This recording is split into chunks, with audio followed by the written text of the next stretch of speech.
Mr. Chairman, I thank the Honorable Finance Minister for presenting the budget for 2025-26. There ought to be a philosophy behind the budget, but I cannot divine one in this budget. I shall not attempt to do so, because after going through the budget speech and the budget numbers, I believe there is no philosophy behind the budget. It is obvious that the budget was politically driven. I shall not elaborate upon that, but I congratulate the Finance Minister for achieving one of her objects a couple of days ago. Congratulations, Finance Minister. I would like to start on an unusual note. The Finance Minister's asked this House to appropriate 20,517 crore for the Ministry of External Affairs. Usually the MEA does not figure in a budget speech, but I want to start with the MEA. Well, I'll tell you why. In 2023-24, the past year, we allocated 28,915 crore. In the current year, the revised estimate is 25,277 crore, almost 3,600 crore less in the current year. And for next year, the Finance Minister is asking for only 20,517 crore, another 5,300 crore less. I wish the External Affairs Minister is here. I suspect that, and I hope not, I suspect that the Finance Minister is doing a Elon Musk on the External Affairs Minister. Somebody must explain. Are we shrinking our world presence? Are we closing down embassies? Are we closing down consulates? Be that as it may. A more serious aspect of the MEA. MEA stumbled badly in the last week, and I say that with responsibility. It's now clear that the United States informed India about the deportation. They gave a list of deportees. India verified the list and confirmed that 104 or so names are Indian citizens. So this was not a surprise to us. It was a surprise to the rest of the people. The deportation was known to the MEA. The External Affairs Minister met Secretary of State Rubio a few days before the deportation, and that was all published in the newspapers. I asked the government, did the External Affairs Minister raise the matter with Mr. Rubio? Did he know about the SOP? He told this House the SOP has been in place for many years, since 2012. If he knew about the SOP, did he protest the SOP to the Secretary of State of United States? Did he know about the SOP requires them to handcuff, tie the legs with ropes and mask? If he knew about it, did he protest to Mr. Rubio? If he did not protest, why did he not protest? And the most important question, did the External Affairs Minister Are you yielding? Are you yielding? I'm not yielding. I'm only stating on basis of what he said. He can reply later. Did the External Affairs Minister, He can reply later. sir, did the External Affairs Minister offer to Mr. Rubio, we will send an aircraft to bring our Indian citizens back? Yes. Another serious matter, another list of 483 Indians who have been identified as illegal immigrants. I don't know when the deportation will take place. I ask a specific question. Will the government send an Indian aircraft to bring back the Indian illegal immigrants?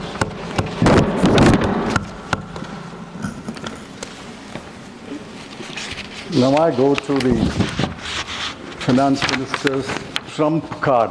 No pun intended, sir. Trump card. No pun intended. Sir, when you said twice, I got worried that no pun intended. You said twice, which means pun is intended.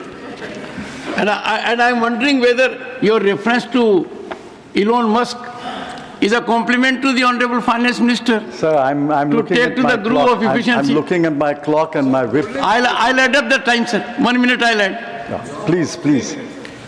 Income tax cut is the FM's main thrust of this debate, and she has given a number of interviews. The House should know that only 3.2 crore persons pay income tax, and the last figures available. The rest file returns, but they pay nil tax. She has raised the government has raised the threshold from 7 lakhs to 12 lakhs, and it applies to all taxpayers right up to the highest taxpayer. Now, I've looked at the CBTT statistics of taxpayers, the last available statistics. My rough calculation is about 80 to 85 lakh taxpayers will go out of the tax net from next year, and 2.5 crore will benefit. But the 2.5 crore includes not only the middle class, which the Finance Minister passionately championed, it includes 2,27,315 persons who returned a total income of more than 1 crore. It includes 262 persons who returned a total income of more than 100 crore. And it includes 23 persons who returned a total income of more than 500 crore. So this is not benefiting the middle class alone, which I welcome, but it's benefiting the very rich and the richest in the world. Yes. Finance ministers also claimed that she had foregone 1 lakh crore rupees. Yet she has claimed that the net tax revenues to the center will grow by 11.1% in 25-26. In 24-25 also it grew by 11%. So it's about the same number. After foregoing 1 lakh crore,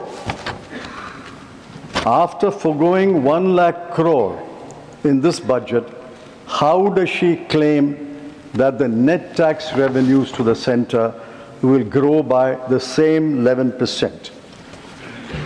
This is pure magic, not mathematics. I will reserve how this magic unfolds, and I will comment on it later. Secondly, the finance minister says this 1 lakh crore will go into consumption, and that consumption will boost the economy. I find initially a lot of cheerleaders accepted that claim, but in the last 2-3 days, even the finance minister's cheerleaders are becoming skeptical about it. I asked the Honorable Finance Minister, will not part of the 1 lakh crore go into savings? SBI chairman has hoped that part of it will come to him and the banking system. Will not part of the 1 lakh crore go into repaying old household debts? Will not part of the 1 lakh crore go into travel abroad? Will it not go for educating children abroad? And will it not go into consuming imported goods? If you deduct all this, how does the Honorable Finance Minister claim that the entire 1 lakh crore will go into consuming domestic goods and services? It's only consumption of domestic goods and services will boost the GDP rate. And besides, what is 1 lakh crore when compared to the size of the GDP? The size of the GDP this year is 324 lakh crore. 1 lakh crore of 324 lakh crore is 0.3. Are you seriously saying, and are you asking this House to believe, that 0.3% will boost the economy? My humble advice to the Finance Minister is, don't rely on only one engine of growth, consumption. Look at other engines of growth like exports, capital investment. Those other engines must be revved up. You can't rely upon one engine of growth. Most of this consumption will not go into consuming domestic goods and services. Now contrast what she has forgotten. She remembered the middle class, but I congratulate her for that. But what about the section of the people whom she has forgotten? Look at the plight of Indian households. I'm taking purely from government numbers. Between 2012 and 2024, in the 12-year period, food inflation was 6.18%. Education inflation was 11%. Healthcare inflation was 14%. These have crippled Indian households. Household savings have fallen from 25.2% to 18.4%. And household consumption saving in September survey in 2023 shows, and mark these numbers, average monthly per capita expenditure of a rural family is only 4,226. And in urban areas, it is 6,996. Now we must examine these numbers more closely. This is the average for the whole India, 4,662 and 6,996, average for the whole India. But the bottom 50% will be even less. And bottom 50% of the 50% will be even less. Now what has this budget done for the average Indian household in the bottom 50% and the bottom 25%? Nothing. What relief has the Honorable Finance Minister given them? She could have done one of several things. I'm not saying she should have done all the 4 things that I'm mentioning. She could have done one of several things.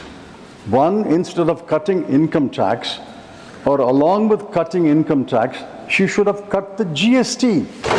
Everybody pays GST. The richest and the poorest pay in GST. She could have cut GST. She could have cut the tax on petrol and diesel. Everybody indirectly or directly uses petrol and diesel. She could have increased the Maganrega daily wage. She could have increased that rate because the poorest are the ones who are going to Maganrega work. And she could have raised the statutory minimum wage across the board under the Minimum Wages Act. Yes, yes. That would have benefited thousands and thousands of labour. She did nothing, but she was focused on income tax and she was focused on the Delhi election. Let me turn to another subject.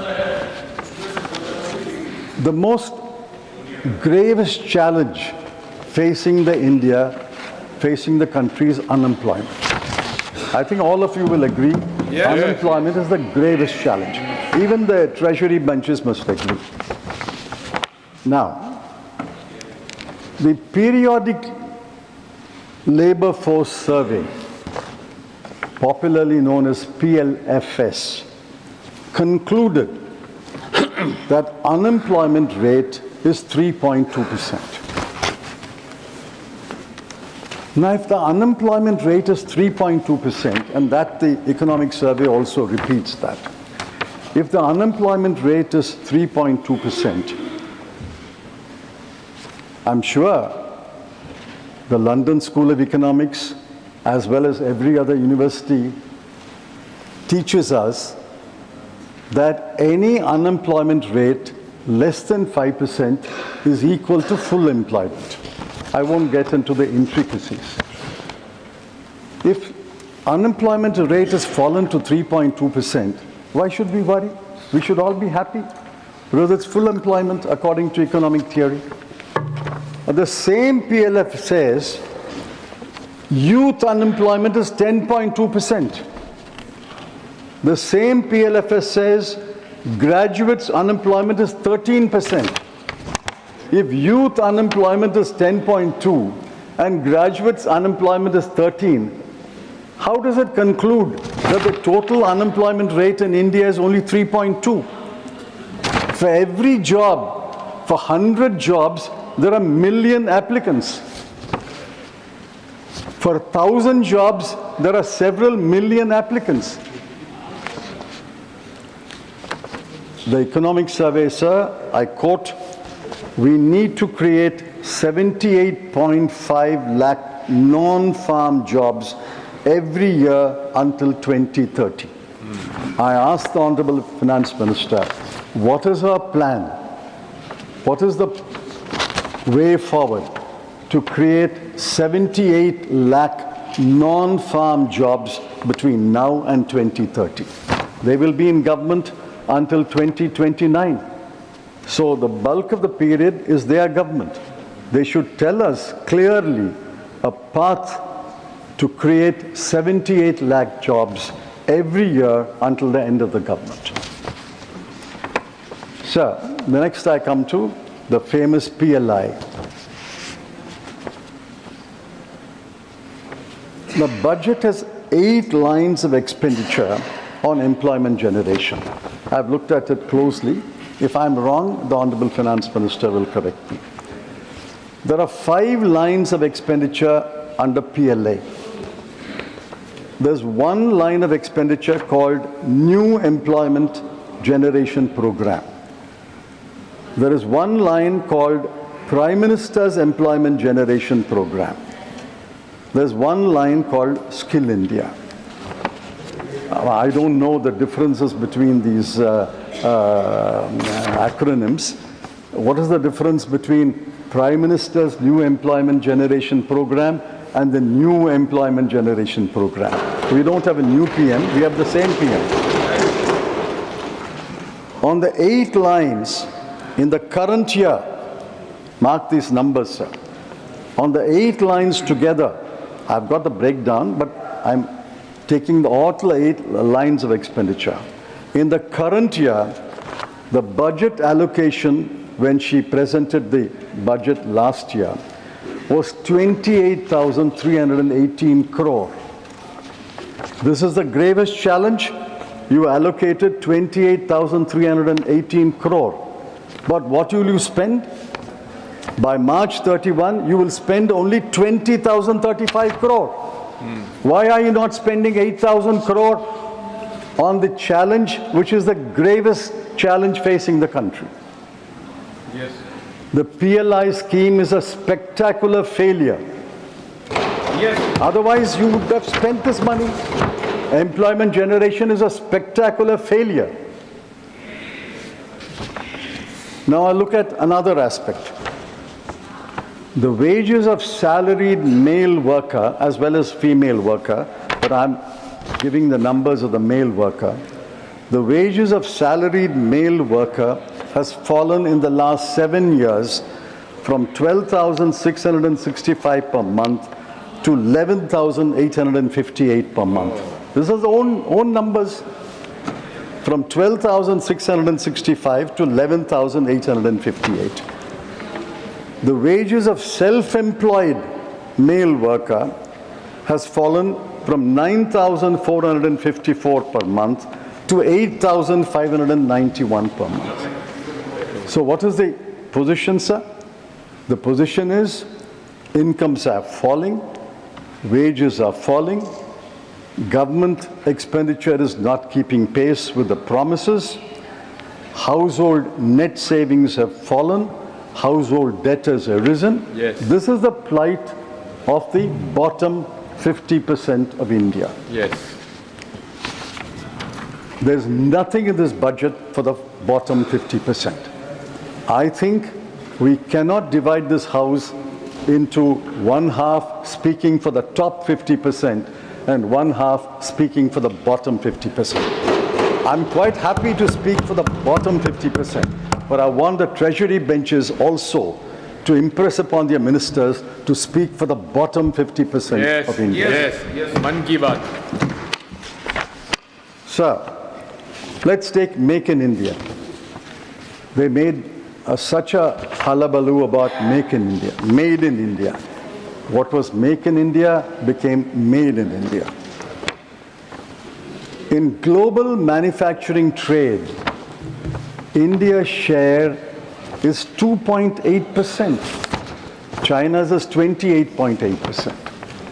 So we are not a big player in manufacturing goods trade. The share of India's manufacturing in the GDP has fallen under this government. Yes. And I give the numbers from the economic survey. 2014, it was 15.07%.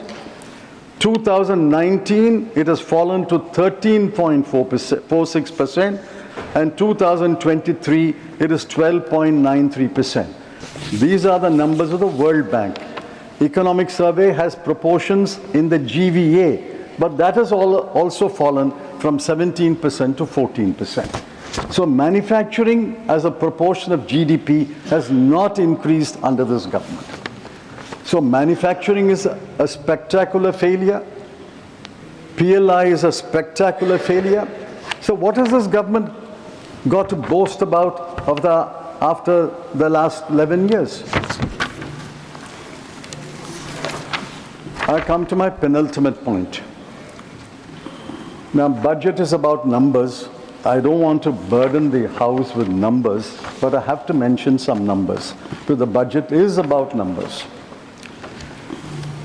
Now, the FM, Honorable FM, claimed in a number of interviews that she has not only met the fiscal deficit target, but has improved upon the fiscal deficit target. Absolutely true. If you look at the numbers, 4.9, achievement was 4.8. But how did she achieve this 4.8? She cut capital expenditure by the central government by 92,682 crore. Not revenue expenditure, sir. Capital expenditure by the central government was cut by 92,682 crore. She cut the grants in aid to states for creating capital assets, that's another form of capital expenditure, by 90,887 crore. So total cut in capital expenditure by the center and the states I'm not apportioning blame, but the center and the states in the current year will be 1,83,569 crore. By cutting capital expenditure by such a humongous amount, she saved on the fiscal deficit 43,785 crore. I can understand if she has saved on the fiscal deficit 1,83,000 crore. It is bad policy, but I will understand. But after cutting 1,83,000 odd crore, she saved about 44,000 crore. Is it good policy? I don't know. Is it good economics? I say no, it is not good economics. You can't cut capital expenditure and compress your fiscal deficit and say, I have met my fiscal deficit, I've improved my fiscal deficit. On the expenditure side, I want honorable members, all of us are concerned, to look at these numbers. Where are the cuts followed? On health, 1,255 crore.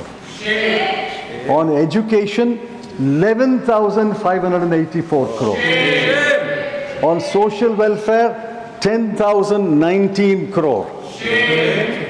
I wish the Agriculture and Rural Development Minister was here. On agriculture, the cut is 10,992 crore. On rural development, it is 75,133 crore. And on urban development, it's 18,907 crore. Why do you make these cruel cuts? There are other unkind cuts. I won't give the numbers. On Poshan, Jal Jeevan Mission, National Social Assistance Program, Pradhan Mantri Gram Sadak Yojana, Crop Insurance Scheme, Urea Subsidy, PM Garib Kalyan Yojana. And all these programs there have been cuts. The most cruel cuts are, I hope I'm pronouncing this correctly, sir, Anusuchit Jati Yojana. Anusuchit Jati Yojana. 1,340 crore has been cut. Young Achievers Scholarship, 455 crore. Post-Metric Scholarship for Scheduled Caste, 860 crore. Program for Development of Scheduled Tribes, 670 crore. You cut money for Scheduled Caste, Scheduled Tribe, and Anusuchit Jati. And you say, I have reached my fiscal deficit, I've improved my fiscal deficit. Look at the grand announcements in this budget. One grand announcement was Urban Challenge Fund, para 58 of the budget speech. I was impressed. Urban Challenge Fund, 1 lakh crore was announced. What is the allocation? 10,000 crore. Jal Jeevan Mission, para 55 of the budget speech. Jal Jeevan Mission says, we have provided water to 80% of the population of India, and we will provide for the remaining 20%. We are therefore extending the scheme. The budget estimate for the current year was 70,163 crore. Actual expenditure is 22,614 crore. I mean, this is pure magic, sir. You don't spend 1/4 or 1/3 of your money and you claim that everybody has been provided water. Now I come to my last point. Sir, you will give me 1 more minute. I would, sir, I would. I'd undertake it. Yeah. Now what did the CEA say? The Chief Economic Advisor is a reasonably autonomous office. I'm glad the Honorable Finance Minister has given him the freedom to speak his mind and to be frank and forthright. I congratulate the Honorable Finance Minister in the end for that also. What did he say? Get out of the way. Yes. It's all we are saying, get out of the way. In a different context. Deregulate. Deregulation drives growth. Work towards giving to people back their agency and enhancing the economic freedoms of individuals and organizations. What is the response of the Honorable Finance Minister? To get out of the way and to deregulate. Her response is to announce in the budget speech 7 new schemes, 8 new missions, and 4 new funds. Now, where will the money come from these schemes and missions and funds? I don't know, because there's no allocation. Sir, in conclusion, I want to say this. Half a minute. Governance is in the present.